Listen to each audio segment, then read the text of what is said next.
এই যে আমি তোমাদের বড় ভাই, আমি কি কখনো নামাজের সময় পলাই? আমি কিন্তু পলাই নে। তাহলে তোমরা পলাও কেন? তোমাদের নামাজের টাইম হলে আজান দিলি অনেকের খুঁজে পাওয়া যায় না। স্টুডেন্ট হচ্ছে 67 জন, নামাজের কাতারে দাঁড়ালে দেখা যায় 20 জন 25 জন দাঁড়াইছো, বাকি কাউরে খুঁজে পাওয়া যায় না কেন? এই তোর ধরে নিয়ে আইসি ওই মাঠের থেকে। মাঠে কি জোন খাটতে গেলি নাকি? ওই মাঠে কি তোর জমি বন্ধক নিয়ে আছে? নেই, তাহলে কি জন্য গেলি? যাওয়া যাবে না, মাঠে ঘোরাফেরা করা যাবে না। আর তুই নামাজ যখন পড়িস তখন কাতারে দাঁড়ায় হাসিস কেন প্রতিদিন? তোর নামে কিন্তু অনেক রিপোর্ট আছে, নামাজের কাতারে দাঁড়ায় হাসা যাবে না। হাসলে কিন্তু আল্লাহ বেজার হবে। কি হবে? আর হাসা যাবে? নামাজের কাতারে দাঁড়ায় হাসা যাবে? মনে থাকবে? সত্যি তো? তুমি এদিকে এসো। তুমি একটু আগে কাঁদতেছিলে কেন? কাঁদতেছিল কেন? ও বাড়ি যাওয়ার জন্য কাঁদছিল, ওই বাড়িতে এখনো কেউ নিতে আসেনি তো তাই। ঈদ তো মাত্র 2 দিন পরে, তুমি তো এমনি বাড়ি যাবা। তোমার আব্বা আজকে নিতে আসবে নে, হুজুর আমারে কয়েছে, বুঝতে পারি যাও। ঠিক আছে, তাহলে আর কানবা না। হ্যাঁ আচ্ছা, তাহলে এখন আমাকে নামাজ পড়তে হবে, সবাই উজু করতে যাবো, ঠিক আছে? উজু করতে গেলে কিন্তু পলানো যাবে না। তোমরা ট্যাবে যাও, উজু করো, আমি কিন্তু কলপাড়ে আসি, পলালে কিন্তু আমি দেখতে পারবো, ঠিক আছে? যাও তাহলে সবাই।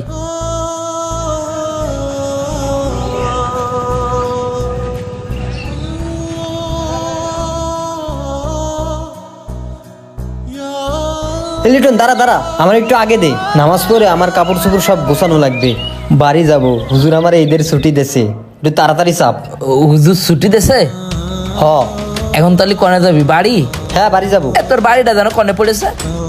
খুলনা সোনাডাঙ্গা। ও, একটু চাপ ভাই তাড়াতাড়ি। এই দিন নতুন পাঞ্জাবি কিনে দিয়েছে তোর বাড়িতে? মামা দেছে একটা, আর আব্বা 2টা দিছে। তোর আব্বা 2টো দিয়েছে? হ্যাঁ আব্বা এবছর 2টা দিছে। তাহলে 3 সেট হইলো তোর মোট পাঞ্জাবি? হয় 3 সেট। একটু তাড়াতাড়ি চাপ না ভাই। তুই কোনো নিউজ টিউজ পাইছিস যে এলাকার কোনো লোক মাদ্রাসার ছেলেবেলের পাঞ্জাবি দেবে কিনা? না, এখন আর বড় লোকরা এতিমদের দান করে না। না, আমি এই মাদ্রাসায় তো অনেক দিন ধরে আছি, এই এলাকার লোক তো তেমন একটা দান করে না। আমি ছোটবেলার থেকে এই মাদ্রাসায় বড় হয়েছি। ওই যে বড় হুজুর ছিল না আমাদের মাদ্রাসায়, যিনি মারা গেছে, হ্যাঁ হ্যাঁ, উনি আমারে নিয়ে আসিল নাকি কন্তে, আমি তো জানি না। তারপর থেকে ওনার কাছেই থাকতাম। ওই নন্য ঈদি ওই হুজুরই আমারে দিত পাঞ্জাবি, যখন হুজুর বাইসে ছিল। কিন্তু হুজুরটা মরে গেল আগের কুরবানি ঈদি। আর এখন গল্প করার সময় নাই ভাই, তুই একটু চাপ, আমার যাওয়া লাগবে। আর তুই আসবিনি কবে? এ বেটা কত মাস পরে বাড়ি যাচ্ছি, ছুটি কাটায় আরো 3-4 দিন আসতে লেট হবে। একটু দ্রুত আসিস, মাদ্রাসায় তো তোরা ছাড়া আমার কেউ নেই। যারা যারা আছে 5-7 জন, ওরা তো সব ছোট ছোট। বড়র ভিতর শুধু তোরা আসিস, এখন তোরা চলে যাচ্ছিস ছুটি, তাহলে মন টেকবে না আমার? আমরা তো সবসময় থাকি, 5-6 দিনের জন্য একটু মন টিকায় নে। ও, তারপরে একটু দ্রুত চলে আসিস। হ্যাঁ ঠিক আছে, চেষ্টা করবানি, না পারলে কি করার। ঈদে একটু ঘুরতে যাব, প্ল্যান আছে। হাফেজি মাদ্রাসায় পড়িস, মুখি দাড়ি পাঞ্জাবি এই পরে মনে কর যে কোনো মেয়ের সাথে টাঙ্কি মারলে কিন্তু বদনাম হবে, বুঝতে পারিস? আরে এই সকল হাদিস আমি ছোটবেলা দিয়েই পড়ে আইছি, তোরে আমার সেকেন্ড টাইম মুজান লাগবে না, ওটা পড়ে গেছে, ঠিক করে নিস। আর তুই বাড়ি যাবি না? ওটা তো গুতমের ফেলাই দিলি। আর বাড়ি আমার আছে নাকি? আমি তো মাদ্রাসাতেই থাকি, বাড়ি কি করে যাব? আমি তো এই মাদ্রাসায় 6 মাস, তোর যে বাড়ি নেই এটা প্রথম শুনলাম। এ থাক, ঈদের পর এসে কথা হবে। হ্যাঁ আয়, দ্রুত নামাজ পড়তে আয়।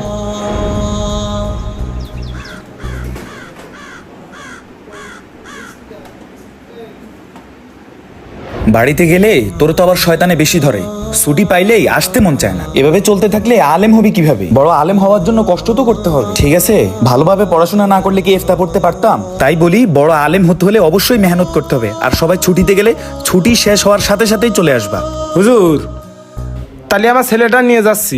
ঠিক আছে, ইনশাল্লাহ 5 ওয়াক্ত নামাজ মসজিদে জামাতের সাথে আদায় করবা। আর মায়ের সঙ্গে বাবার সঙ্গে সদাচরণ করবা এবং তাদের কাজে সহযোগিতা করবা। ঠিক আছে ইনশাল্লাহ? ঠিক আছে। মা বাবা যেন বদদোয়া না করে, সবসময় মা বাবা দোয়া দিবে এরকম কাজ করবা ইনশাল্লাহ। আসসালামু আলাইকুম। ওয়ালাইকুম সালাম। আল্লাহ হাফেজ। হাফিজ, তুই সেদিন আমার কাছে হাদিসের বই চাইছিলি না? আবার সিঁড়ি ফেলাইস না, পড়া শেষ করে বাড়ি থেকে আইনা আমারে দিস কেন? কিরে, সুলতান তো ব্যাগ গুছাচ্ছে, বাড়ি যাবে। হ দেখলাম তো। তুই কি যাবি না? যাবো, কালকে যাব। ও নাকি আমি জাতি চাইছি দেখে তুই জাতি দেরি করতেছিস? আরে না, তোরে তো নিমুই। মজা হয় তোদের ওইদিকে ঈদি। কি কস, আমগো দিকে এত আনন্দ হয়, আমার সাথে গেলেই বুঝবি। আর সুলতান কি, হ্যাঁ আজকে চলে যাবে, এটা কোনো কথা? কইলাম কাল একসাথে যাব সবাই। আমার সাথে উজু করতে যায় দেখা হয়েছিল, বললাম কালকে যাস, কয় না আজকেই যাব। আরে ভালো কথা, আমি ঈদি যে তোগের এলাকায় যাব, যাওয়ার পরে কনে কনে ঘুরতে যাবিনি? অনেক বড় একটা মাদ্রাসা আছে, ওই মাদ্রাসার একজন আলেম আছে। প্রথমে যাই তো হেল্লোকে দেখা করতে হইব। বড় আলেম হইতে গেলে দোয়ার দরকার আছে না? তোরও তো ইচ্ছা বড় একজন আলেম হবি, ঠিক না? আর আমারও তো ইচ্ছা, তাইলে ও তোর বলতে তো ভুলেই গেছি, আমাকে এখানে অনেক বড় একটা মেলা হয়, ওখানে যাবো। মেলায়? হ্যাঁ, অনেক খাওয়ান দাওয়ানের আয়োজন হয় ওখানে। আচ্ছা ঠিক আছে, তাহলে যাবো। আমি তোরে খাওয়ামো। শোন, বড় হুজুর মরে যাওয়ার পরে কোনো ঈদই মাদ্রাসা থেকে বেরোতে পারি না, এই প্রথম তুই আমার নিয়ে যাবি। আমার ভাবলি খুব আনন্দ লাগতেছে। আজকে চল বাড়ি, হুজুর বললি তো আমাকে ছুটি দেবে, সমস্যা নেই। আরে না, আজকে পাঞ্জাবি ধুয়ে দিছি, ডিসিশন নিছি কালকে যাবো। আচ্ছা ঠিক আছে। আর ওই পাঞ্জাবি টাঞ্জাবি রেডি রাখিস তুই। হ্যাঁ, আমার কাপড় চুপড় গুজাই রেখে দিচ্ছি। আচ্ছা থাক তুই, আমি আবার একটু ওই হেফজোখানা যাইতে, হুজুর ডাকছে। হুজুর আসি তাহলে, ভালো থাকবেন। ঠিক আছে বড় ভাই, বাসায় সব সময় বড়দেরকে সম্মান করব ইনশাল্লাহ, আর ছোটদেরকে স্নেহ করব ইনশাল্লাহ। ঈদে দাওয়াত থাকলো। ঠিক আছে। আসসালামু আলাইকুম। ওয়ালাইকুম আসসালাম ওয়া রাহমাতুল্লাহ।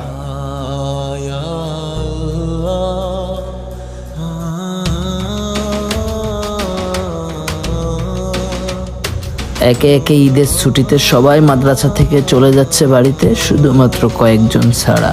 এমন কিছু লোক মাদ্রাসাতে থেকে গেছে যাদের যাওয়ার মতো কোনো জায়গা নেই, ঘর নাই, এমনকি মা বাবাও নাই।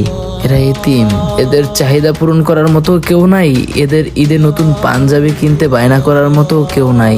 হুজুর আসি, আসসালামু আলাইকুম। আরে তাহলে গেলাম, হ্যাঁ ভালো থাকিস। এ দাঁড়া রিপাত, আমি যাবো। হ্যাঁ, কিরে দৌড়াস কা? কোনে যাচ্ছিস? বাড়িতে। বাড়ি? দাঁড়া, আমি প্যাকেট নিয়ে আসি, আমি যাবো।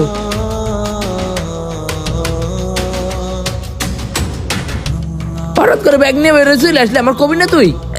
চল। এই দাঁড়া, কই যাবি? বাড়ি যাচ্ছিস না? তো আমি না বাড়ি যাবো, তুই যাবি কই?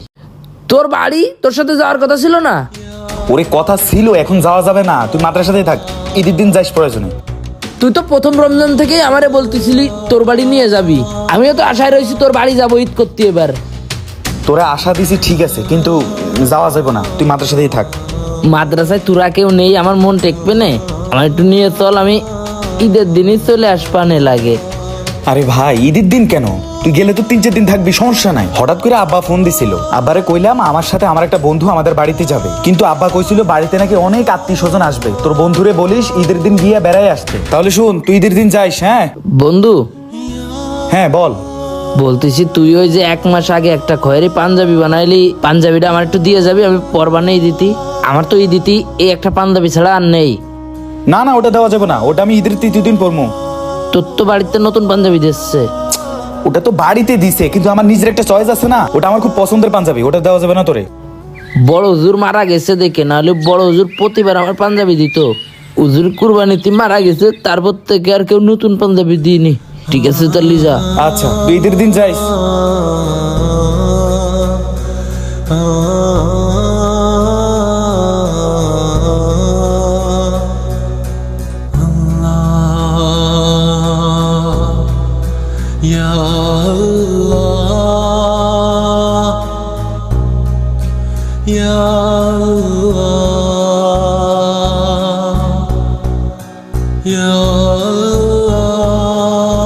চল, তোরা চল।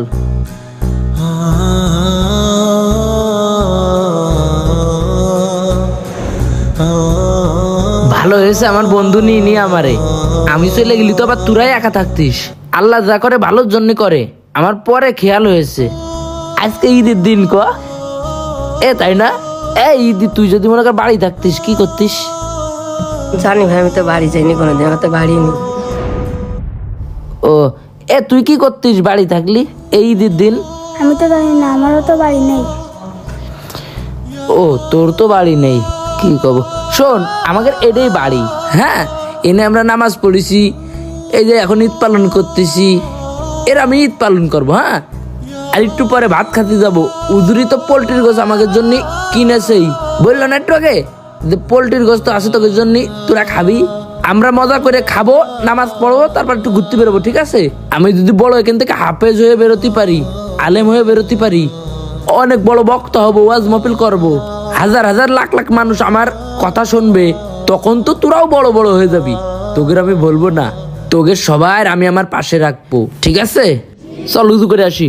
ঈদ নিয়ে যাদের অনেক ব্যস্ততা, একটা পোশাকের জায়গায় যারা 10টা পোশাক করেন কেনাকাটা, তাদেরকে বলতেছি আপনার অতিরিক্ত পোশাকের টাকাটা যদি আপনার এলাকার কোনো এতিম অনাথ বাচ্চার পোশাক কেনার কাজে লাগে বা তার ঈদটাকে খুশি করতে পারে, তাহলে আপনার থেকে মহান কোনো ব্যক্তিই হতে পারে না। তাই আপনার মহল্লায়, ইউনিয়নে বা জেলায় আপনার আশেপাশে যেই এতিমখানাটি আছে খোঁজ নিন এবং একটি এতিম মানুষের ঈদটাকে সুন্দর করার দায়িত্ব নিন।